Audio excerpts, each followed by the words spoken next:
Inupakan ho ngayon ni VP Sara Duterte ang Marcos Jr. Administration at maging itong direkta ho, no? Itong si Defense Secretary Gibo Teodoro at itong si Auntie Claire, si PCO Undersecretary Claire Castro. So iisa-isahin ho natin yan mga kababayan at dito ho ay binanggit ho ni VP Sara na kung saan lahat daw po no ng mga hindi sumusunod sa Malacanang o sa administrasyon ay lalo na po siyempre sa parang tila politika raw ho ang prioridad ho ni Pangulong Marcos Jr. So yun po. At pinuna nga ho ni VP Sara yung umano'y panggigipit ng administrasyon sa mga kaalyado at kritiko nito sa politika. Ayon. At anya, tila politika na lang ho, talagang dyan po nakatutok o prioridad po ni Pangulong Marcos Jr. o ng kanyang administrasyon, ito hong sa halip na pagtuunan ng pansin, yung napakarami ho ng mga problema ng mga Pilipino. Alam niyo naman ho, talagang dito po sa ating bansa ay grabe po ang problema no, ng kahirapan, kagutuman, yung kabuhayan at bagsak po yung ating ekonomiya at higit po sa lahat, isa po sa talagang inireklamo, ako kasama ako dyan sa nagreklamo, yung napakataas po ng presyo ng mga bilihin dito po sa ating bansa. So ginawa po ni VP Sara ang kanyang pahayag matapos na siya po ay dumalo sa isang Thanksgiving Mass sa Davao City at yun nga ho, na-interview siya ng mamahayaga. At dito ho ay may binabanggit din ho itong si VP Sara at kanyang hinahamon ito pong si Defense Secretary Gilbert Gibo Teodoro na pangalanan yung mga opisyal ng gobyerno na tinutukoy nitong nagtatanggol sa bansang China kaugnay ng usapin sa West Philippine Sea. Yun ho, pangalanan nyo raw ho, Secretary Gibo, yung mga opisyal na sinasabi mong kumakampi di umano sa China. At maging itong si Auntie Claire, binan natin din ho, no? At dapat maging professional ka, Yusek Claire Castro. Ito, pakinggan nyo ho mga kaubayan at panoorin nyo itong pahayag mismo ni VP Sara Duterte sa kanyang banat o bira sa Marcos Jr. Administration at maging kay Secretary Gibo Teodoro at Yusek Claire Castro. Panoorin po natin itong si VP Sara Duterte. So, yung mga government officials na nagtatanggol daw sa China, on West Philippines, mag-resign na lang daw, sabi ni Gibo Teodoro. Siguro para klaro sa lahat ng mga kababayan natin, dapat pangalanan kung sino yung mga officials na tinutukoy niya na nagde-defend sa China over the West Philippine Sea issue. Kasi hindi pwedeng magbitaw ka ng ganun na salita, hindi mo naman pangalanan yung mga opisyal. At syempre, suspect, kahit ang presidente natin kasali sa suspect doon kasi walang pangalan, walang listahan ng pangalan. Maybe sinabi din ni Yusek Castro na baseless, ito na naman. Baseless, at nonsense daw yung sinabi mo na ang Marcos daw nag-aid doon sa ICC. Ulitin ko si Claire Castro is a spokesperson of the President and the Office of the President, or hindi ko alam kung kaninong spokesperson siya. Pero by the fact na spokesperson ka at merong C ng Office of the President dyan, dapat maging professional ka sa mga sinasabi mo. She doesn't have the liberty na tulad sa atin, no, na pwedeng magsalita ng kahit anong iniisip natin at kahit anong opinion natin kasi nagsasalita tayo para sa sarili natin. Pero kapag may scene sa likod mo, sa harap mo, kung ano yung professionalism na hinihingi galing doon sa opisina na yun dapat ang ipakita at ibigay mo sa taong bayan. Ayan po, napakinggan nyo ho mga kababayan at sabi ho ni VP Sara, kanyang inahamon itong si Secretary Gibo. Kasi nauna hong sinabi ni Secretary Gibo Teodoro na dapat daw po'y questionin sa korte ang umiiral na polisiya o ikonsidera yung pagbibitiw ng mga opisyal na kumakampi sa China sa issue po ng West Philippine Sea. Sabi ni Secretary Gibo, mag-resign na kayo kung kayo ay kakampi sa China. Pero ang sagot naman ho ni BP Sara, pangalanan mo. Kung sino yung sinasabi mong kakampi o kumakampi sa China at pinagre-resign. Yun o. Siguro mas maganda rin nga ho na talagang pangalanan. At kasi kailan pag pinangalanan mo, parang direkta mong inaakusahan, di po ba? na kung saan talagang parang nagtatraidor, di po ba?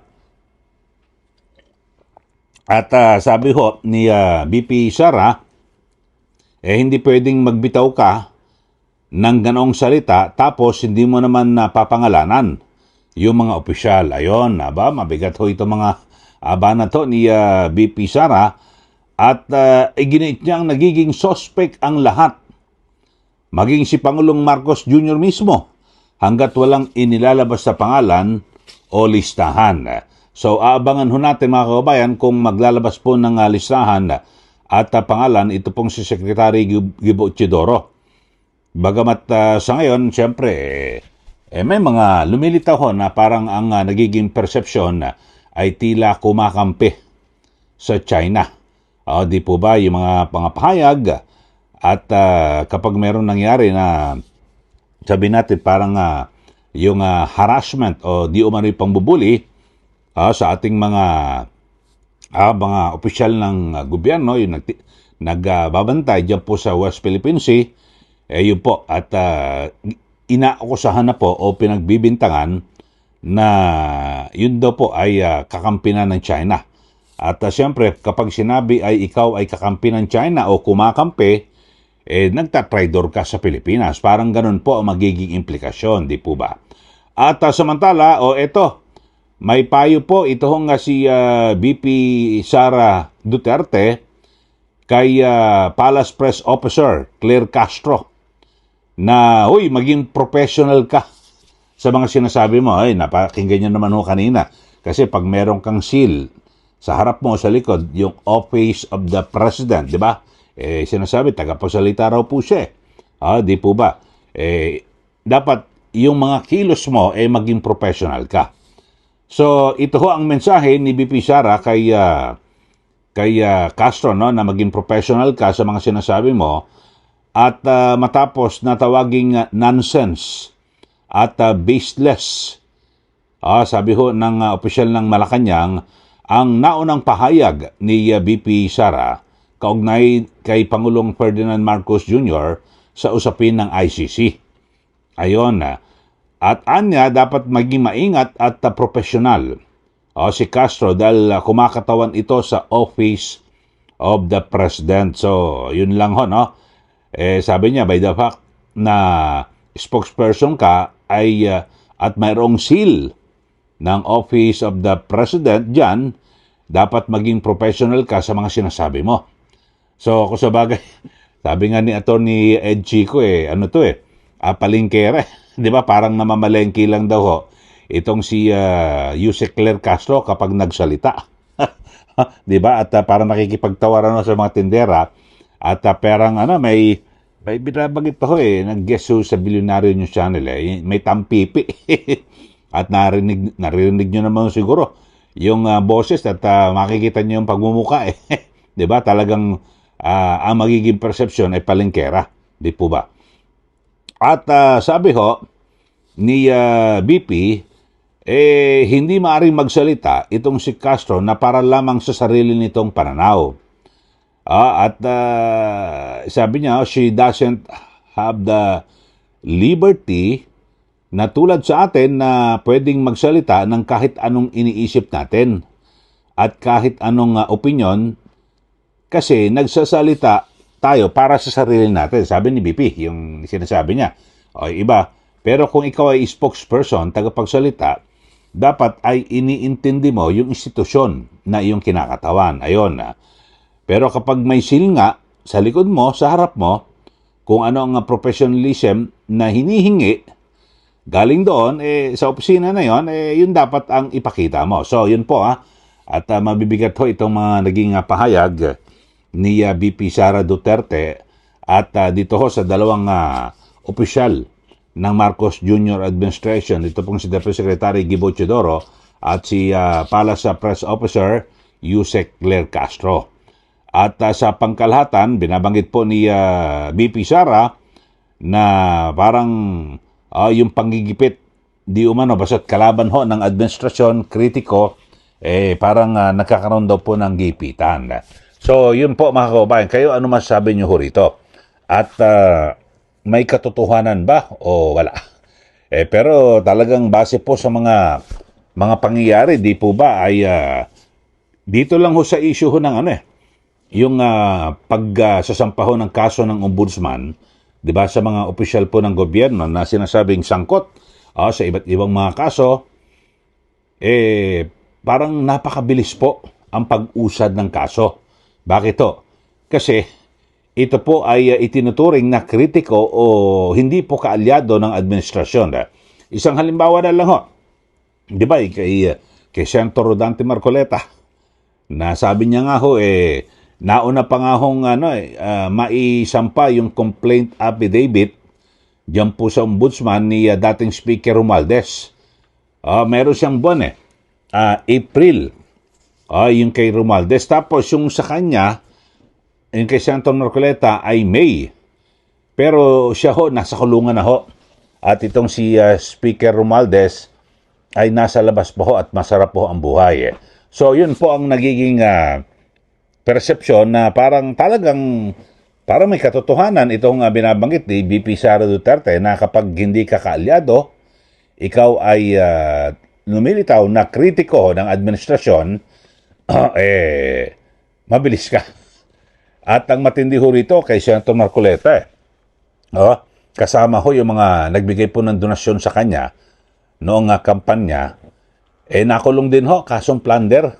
Bale nyo, yung issue ho rito yung ang issue ho rito, yung pagbibigay po ng donasyon kontribusyon sa eleksyon, pero plunder. Tapos ang matindi, yung tatlohong negosyante na nagbigay at kabilang ho din dyan, si dating Congressman Mike Defensor, nakulong din sa kasong plunder. Pera ho ba ng bayan yun? Hindi naman sariling pera ho nila ang ibinigay. So talagang malabo at yun po ang magiging paniniwala ng lahat na talagang tila nagkakaroon po ng panggigipit, di po ba? At maging kay Senator Jingo Estrada na kung saan napaulat na, di ba, niligawan siya na lumipat sa kabilang grupo diyan po sa Senado pero hindi po siya sumunod. Ayun, nakulong na rin ho, kababayan. Tapos ngayon isa po sa mga kritiko o hindi kaalyado ng administrasyon, ito pong si Senator Loren Legarda at yung kanyang anak na talagang panay-ambanat din sa administrasyon, yun ho, ay sinabi kakasuhan daw po ng plunder at ghost electricity ang sinasabi.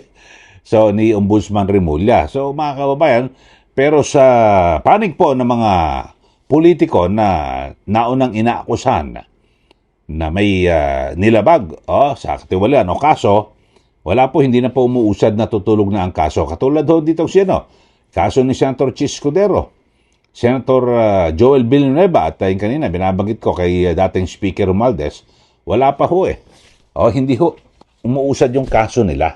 Bakit ho? Siyempre, ang paniniwala ng marami, perception, kaalyado kasi yan Hindi yan makakusuhan, hindi yan makukulong. Yun ho.